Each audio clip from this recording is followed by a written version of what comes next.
Morning students, 8th class science में बच्चों lesson number 4 जिसका नाम है फसल उत्पादन एवं प्रबंधन, क्रॉप प्रोडक्शन एंड मैनेजमेंट। फसल उत्पादन से आप सभी बच्चों को जानकारी है कि पेड़ पौधे जो होते हैं, पेड़ पौधों से ही फसल उत्पादन होती है। भोज्य पदार्थों के लिए मनुष्य फसल उत्पादन करता है, सब्जियों का उत्पादन करता है और उन सभी चीज़ों का उत्पादन करता है जो मनुष्य के जीवन में ज़रूरी होती हैं। और उस उत्पादन के बाद उसका प्रबंधन करना, उसका मैनेजमेंट करना, ये सभी फसल उत्पादन के बाद प्रबंधन ज़रूरी होता है। इसलिए इन सभी चीज़ों की जानकारी बच्चों को होनी चाहिए कि जो फसल उत्पादन किसान के द्वारा या व्यक्ति के द्वारा किया जाता है वह क्यों किया जाता है, उसकी क्या आवश्यकता है, या कृषि में सुधार, फसल का उत्पादन क्योंकि हम खेती के द्वारा करते हैं, कृषि के द्वारा करते हैं, कृषि किसान करता है, उससे संबंधित सभी चीज़ों की जानकारी आपको इस अभ्यास के अंदर दी जाएगी। खेती किन यंत्रों के द्वारा की जाती है, खेती किन लोगों के द्वारा की जाती है, खेती में काम आने वाली कौन कौन सी चीज़ें हैं, फसल पद्धति या फसल बोने का सिस्टम, क्रॉप सिस्टम हमारे देश के अंदर क्या है, ये सभी चीज़ों की जानकारी इस अभ्यास के अंदर दी जाएगी। लेसन नंबर 4 है बच्चों 8th क्लास में, जिसका नाम है क्रॉप प्रोडक्शन एंड मैनेजमेंट। और उसके साथ साथ उसके जो मेन पॉइंट हैं, मुख्य बिंदु, वो परिचय कि फसल उत्पादन क्या होता है, क्यों ज़रूरी है फसल उत्पादन। दूसरा है बच्चों कृषि में सुधार। कृषि में सुधार की क्या आवश्यकता। आप जानते हैं कि पहले खेती हल और बैल के द्वारा की जाती थी, अब जो खेती ट्रैक्टर और मशीनों के द्वारा की जाती है।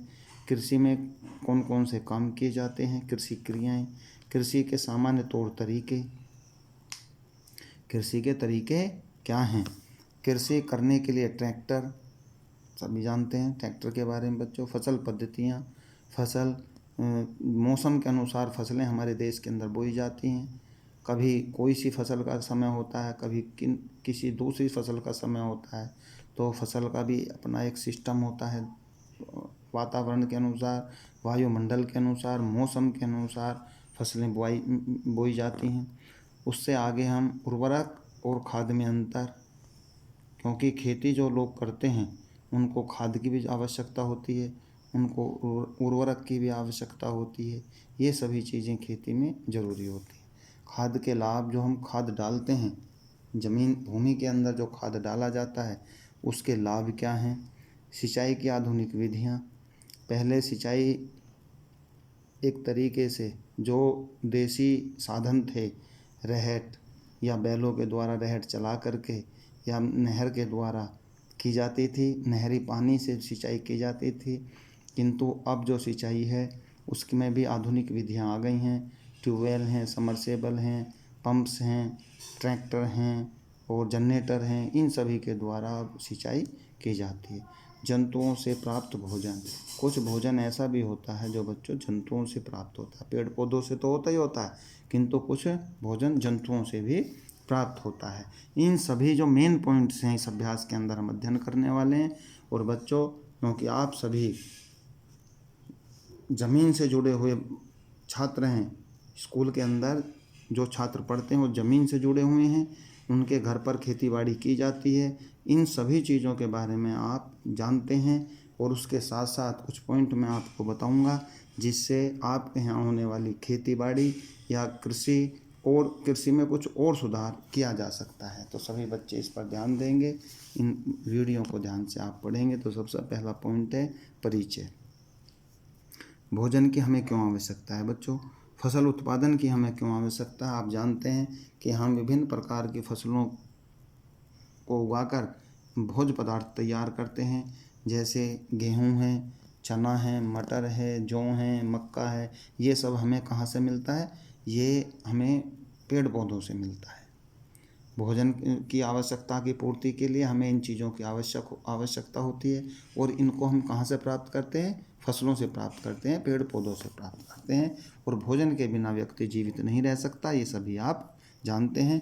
ये हमारी मूलभूत आवश्यकता है और जीवित रहने के लिए भोजन की आवश्यकता होती है। भोजन से हमारे शरीर को ऊर्जा मिलती है। भोजन से हमारे शरीर को विभिन्न क्रियाओं को पूरा करने के लिए भोजन से ही एनर्जी मिलती है। भोजन हमारी सभी महत्वपूर्ण क्रियाओं को या मूलभूत आवश्यकताओं की पूर्ति करता है। भोजन के बिना जीवन असंभव है। भोजन के बिना हम जीवित नहीं रह सकते। जिस प्रकार पेड़ पौधों को भी भोजन की आवश्यकता होती है, उसी प्रकार मनुष्यों को, व्यक्तियों को, लोगों को भी भोजन की आवश्यकता होती है और इस आवश्यकता की पूर्ति पौधों के द्वारा की जाती है। हमारे जो अधिकांश भोजन हैं, जैसे अनाज है, अनाज में गेहूँ, मक्का, चना, जौ, बाजरा सब कुछ आता है। दालें हैं, चाहे उसमें उड़द की दाल हो, मूंग की दाल हो, मसूर की दाल हो, मूंग, तो सभी जो हैं दालें होती हैं जिनको हम फसलों के द्वारा पैदा करते हैं। अंडे और मांस हैं जो हमें पशुओं से प्राप्त होता है। जो लोग मांसाहारी होते हैं, बहुत सी जगह जहाँ पर इस तरीके का अनाज नहीं होता, शाकाहारी जो अनाज होता है जिसमें गेहूँ, चावल, जौ, चना, मटर आता है, जहाँ ये फसलें पैदा नहीं होती, वहाँ पर मांस के और अंडों के ऊपर भी निर्भर रहना पड़ता है। बहुत से स्थान हमारे देश के अंदर ऐसे हैं जहाँ पर अनाज पैदा कम होता है और वहाँ पर लोग अंडों से, मछली से, चावल से और मांस के ऊपर ही आधारित रहते हैं। ये हमें पशुओं से प्राप्त होता है जो अपने भोजन के लिए, और बाकी जो दूसरे प्रकार के भोजन हैं वे हमें पेड़ पौधों पर हम उनके लिए आधारित रहते हैं। कोई भी देश, जब भारतवर्ष की बच्चों चर्चा होती है तो भारतवर्ष को कृषि प्रधान देश कहा जाता है। क्या कहा जाता है? कि भारतवर्ष एक कृषि प्रधान देश है। कि अगर आज भी हम तुलना करते हैं तो हमारे यहाँ कृषि पर आधारित जो जनसंख्या है वो पूरे देश में सबसे अधिक है। कृषि पर आधारित जो लोग खेती किसानी करते हैं वो आज भी उनकी जनसंख्या पूरे देश में सबसे अधिक है। और हम आज उन्हीं लोगों की मेहनत से हम आत्मनिर्भर हैं। हमारा देश आत्मनिर्भर हो चुका है और अत्यधिक मात्रा में भोजन हमारे पास उपलब्ध होता है।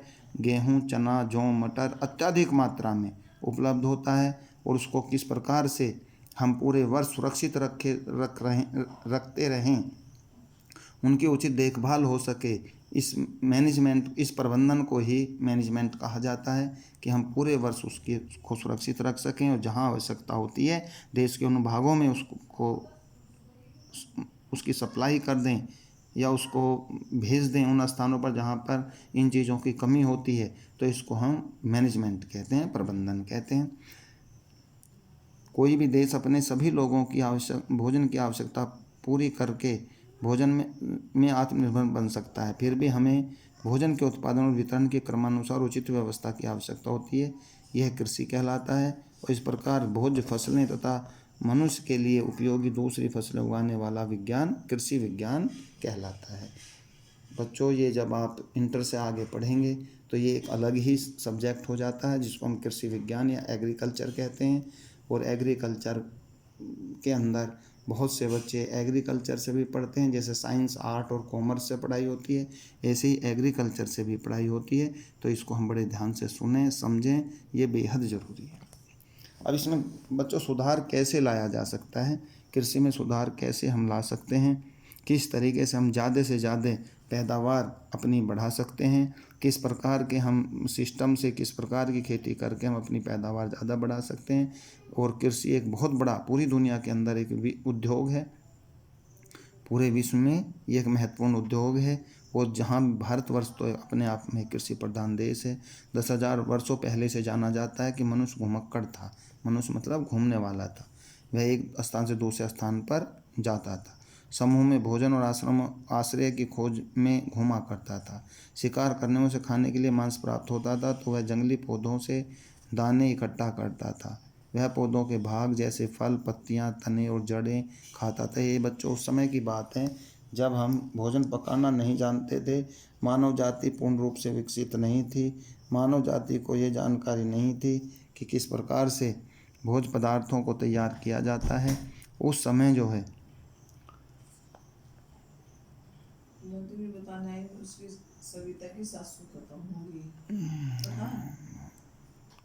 उस समय जो है ये चर्चा की जाती थी कि जब मनुष्य घूमते हुए जब भी कभी जंगलों में घूमने के लिए जाते थे, भूख लगती थी, तो वो पूरे तरीके से मांस के ऊपर निर्भर रहते थे और फल, पत्तियां, तने और जड़ें खाने का उनको कोई जानकारी नहीं थी। किंतु धीरे धीरे जैसे ही मानव सभ्यता विकसित हुई तो उन्होंने मांस के बजाय फल, दाने, फसलों के दाने, पत्तियां, तने, जड़ें वो जो हैं वो खाने शुरू किए, क्योंकि उसको पकाना उनको नहीं आता था, वो नहीं पका सकते थे। इसलिए उन्होंने धीरे धीरे इस प्रकार से मांस को छोड़ करके पेड़ पौधों के ऊपर आश्रित रहना शुरू कर दिया। धीरे धीरे लोगों ने जल स्रोतों के समीप रहना शुरू कर दिया।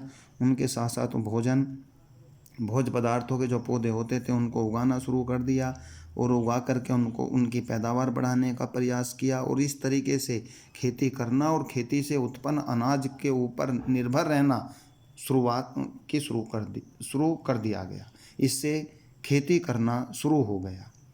पहले लोग खेती करना नहीं जानते थे, किंतु इसी तरह क्योंकि अपनी आवश्यकताओं की पूर्ति करने के लिए मनुष्य को इधर उधर घूमना पड़ता था, भूख लगती थी तो खाना पड़ता था और धीरे धीरे उन्होंने सोच लिया कि भाई ये दाने या ये चीज़ें खाने योग्य हैं, उनको खाना और फिर नए सिरे से उनको पैदा करना।